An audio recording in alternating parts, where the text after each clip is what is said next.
Your Excellencies, delegates, ladies and gentlemen, as you spend the next 2 weeks debating, negotiating, persuading, and compromising, as you surely must, it's easy to forget that ultimately the emergency climate comes down to a single number: the concentration of carbon in our atmosphere. The measure that greatly determines global temperature.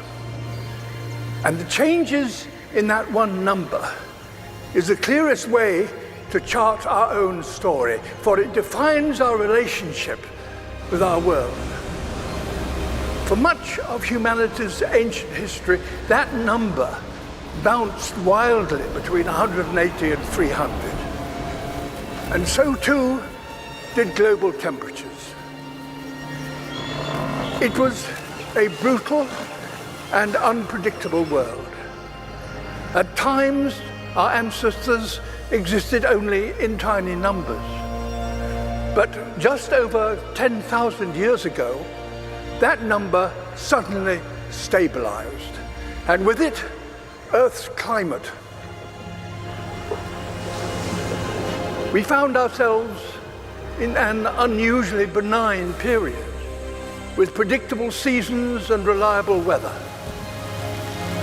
For the first time, civilization was possible, and we wasted no time in taking advantage of that. Everything we've achieved in the last 10,000 years was enabled by the stability during this time. The global temperature has not wavered over this period by more than plus or minus 1 degree Celsius. Until now. Our burning of fossil fuels, our destruction of nature, our approach to industry, construction and learning are releasing carbon into the atmosphere at an unprecedented pace and scale. We are already in trouble. The stability we all depend on is breaking. This story is one of inequality as well as instability. Today, those who've done the least to cause this problem are being the hardest hit. Ultimately, all of us will feel the impact, some of which are now unavoidable.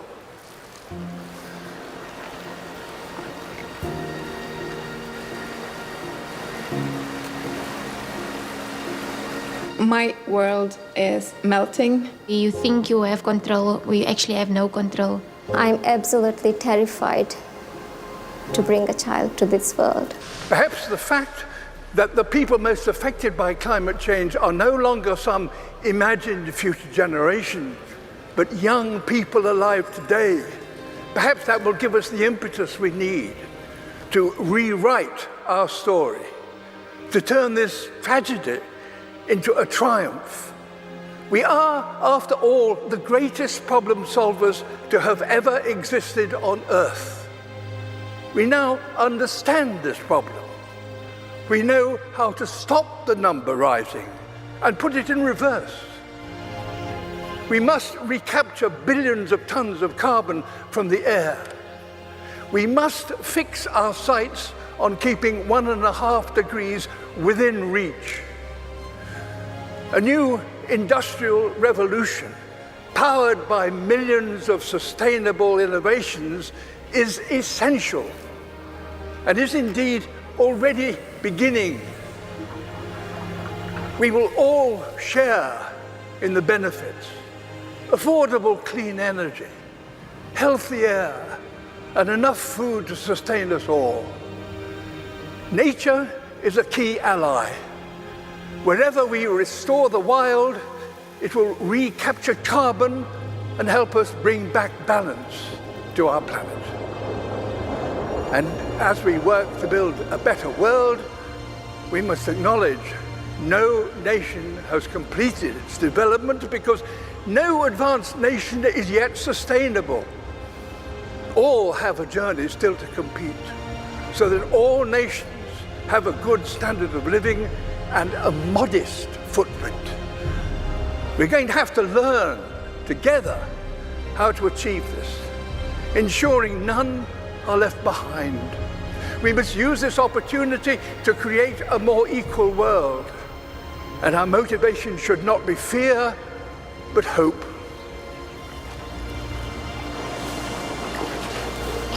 Can we fix climate problem in one generation? My answer would be yes, we have to. We need to not just to talk about what we can do, but to do what we can. This is a challenge that we should try to solve in a quick way with a long-term vision. It comes down to thank you.